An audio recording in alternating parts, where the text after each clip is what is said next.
everybody, how you doing today? Welcome to Marietta, Georgia, suburb just outside of Atlanta, northwest of Atlanta, right near Kennesaw. We're in Kennesaw Memorial Park. I'm here today. I've already started this video in Florida.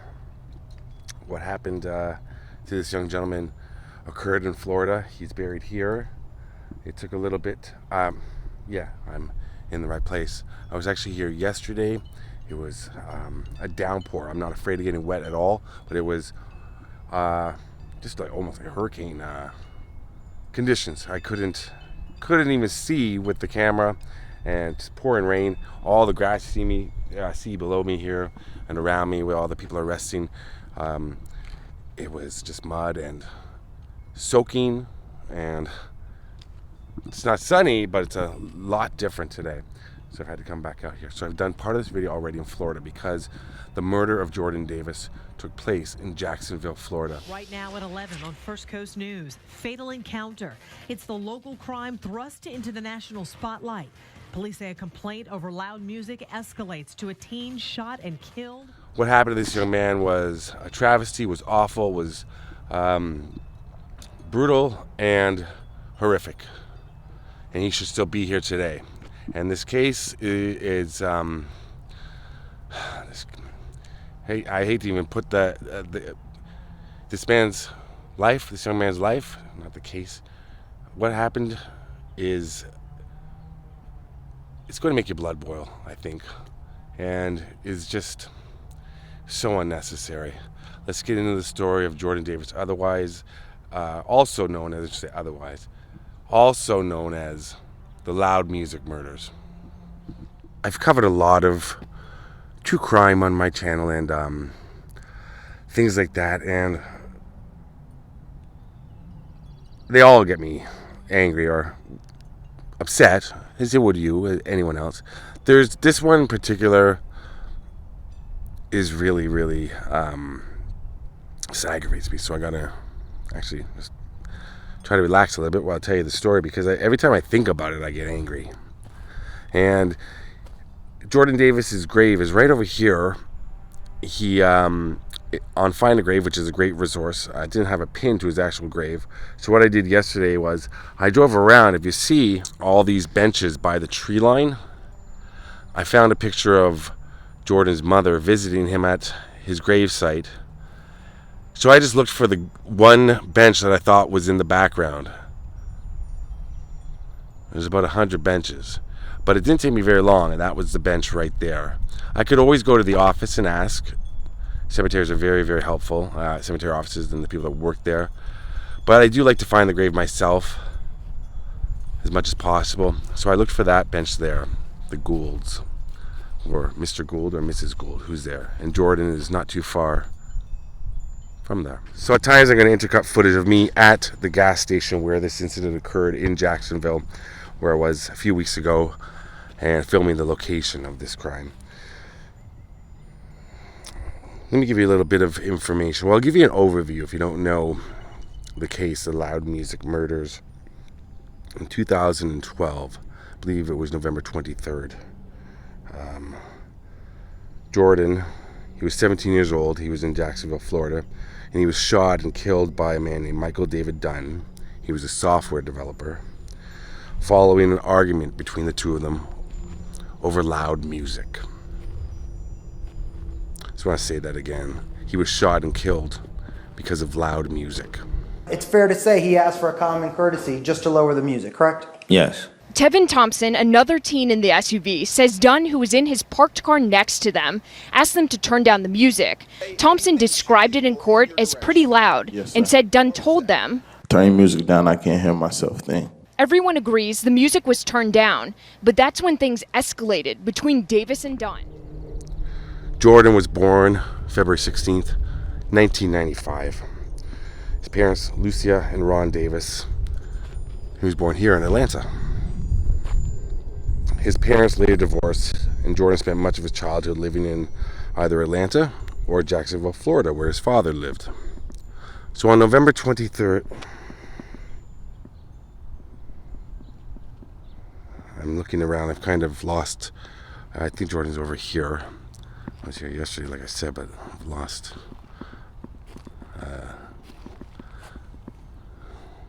Jordan's over this way. Not too far from here, I believe. Right there with the balloon. The happy birthday balloon there. Right in the middle. I believe that's Jordan when I was here yesterday.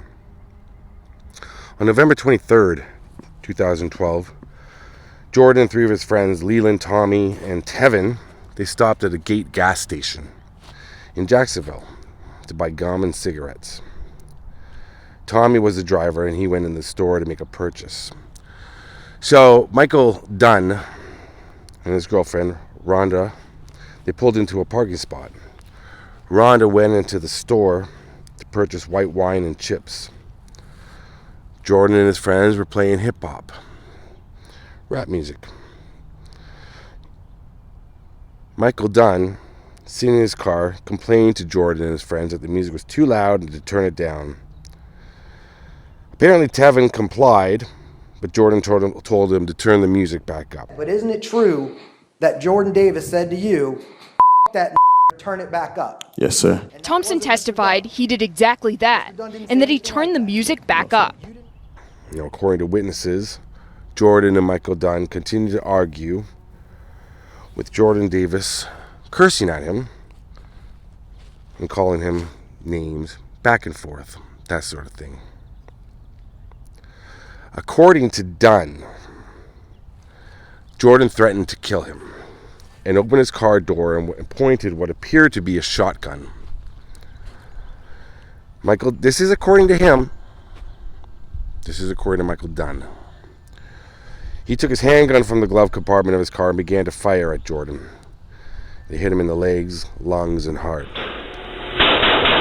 He then got out of his car,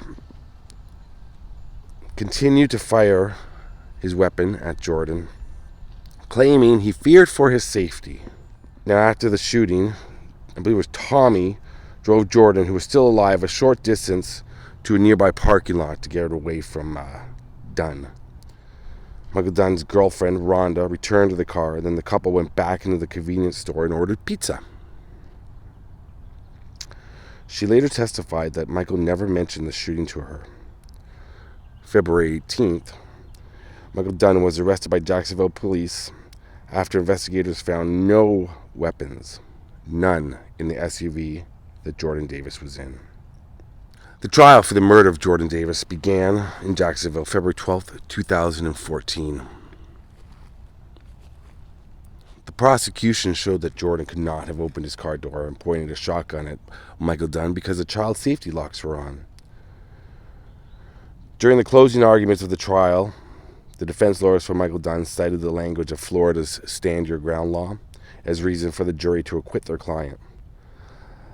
That law allowed that one had the right to use deadly force if attacked, and Michael Dunn claimed he feared for his life. On February 14th, 2014, a mistrial was called. The jury couldn't reach a verdict on the first-degree murder charge. Then the second trial began on September 22nd, 2014.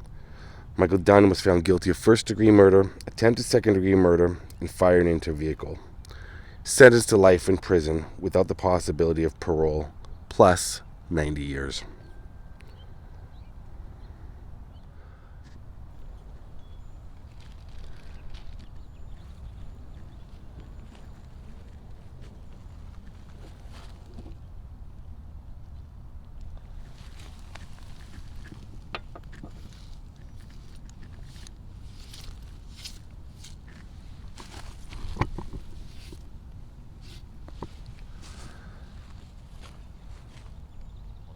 Davis's best friend Leland Brunson among those who testified.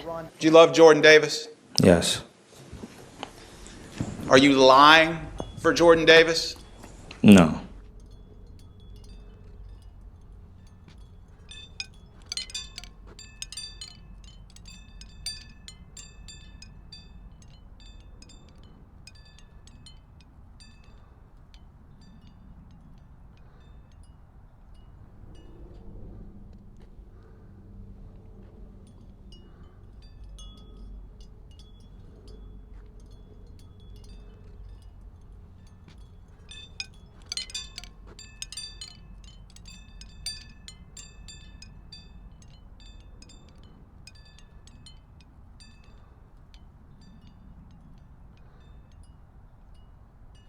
Now, there's a lot of information about this crime online, and the Goulds over there, whose bench I used as a marker. That's Steve and Ann, and I hope they're resting in peace. I can see it now clearly, their names.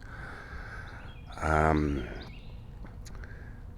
lot of information about this crime online, and I was reading some letters from prison that Michael Dunn had written. For anybody who thinks that this crime wasn't racially motivated, you can find those letters online. I've got them here on my phone. I'm going to just read over quickly some of the letters he wrote after he was arrested while he was awaiting trial. I feel comfortable saying this man is despicable, and he is where he belongs. He described his location in prison as Thugville. The jail is chock full of blacks, and they all appear to be thugs. I've never had to deal with people like this, ever. Now, a letter he wrote to Rhonda. This one, there's a couple of them actually. One of them I read. I'm not sure if it's this one or the one I have on the next page. But he referred to himself as an authority figure to Jordan. He said, the blacks are racist in Jacksonville, and the more I am exposed to these people, the more prejudiced against them I become. He called blacks in the South the scourge of this country, and then he put a smiley face. Now, here's another letter. When he got a new, allegedly suicidal neighbor in jail, he joked about giving him advice on how to end it. An easy way to die would be to ask a carload of thugs to turn their stereo down. Here we go. This is the big one. This is the one that I read. Letter to his daughter. That's what he wrote. So he elaborates in great detail. Says thugs a lot, threatening to sue the county. He talks about African Americans and says, if more people would arm themselves and kill these fucking idiots when they're threatening you, eventually they may take the hint and change their behavior. Further, he says, eventually we as a society will wake up and realize that we need to arm ourselves, as the government welfare programs have produced a culture of entitlement for a certain segment of our society. And remember when your mom was robbed at gunpoint? Black thug. That's what he said. He has a lot of anger. And he has a lot of anger toward the African American community. And he had it beforehand. I believe his parents have started the Jordan Davis Foundation, which helps children get exposed to different cultures around the world, students and such. I believe that's what the Jordan Foundation. I'm going to put a link below. You can read more about it. And rest in peace, Jordan.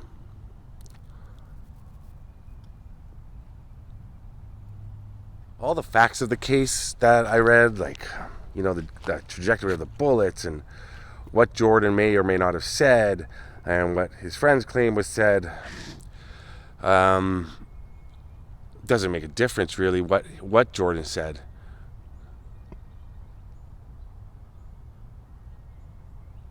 I was just thinking about my wording of that because it almost sounded like victim blaming, because it's not. Definitely not. It doesn't matter.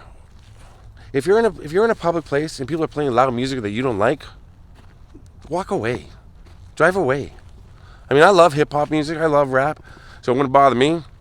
But you know, if you're somewhere and you just want quiet and people playing loud music, you're in a public place like a gas station or a grocery store parking lot, go inside, drive away. It's over. Don't listen to the music and just drive away. It's as simple as that.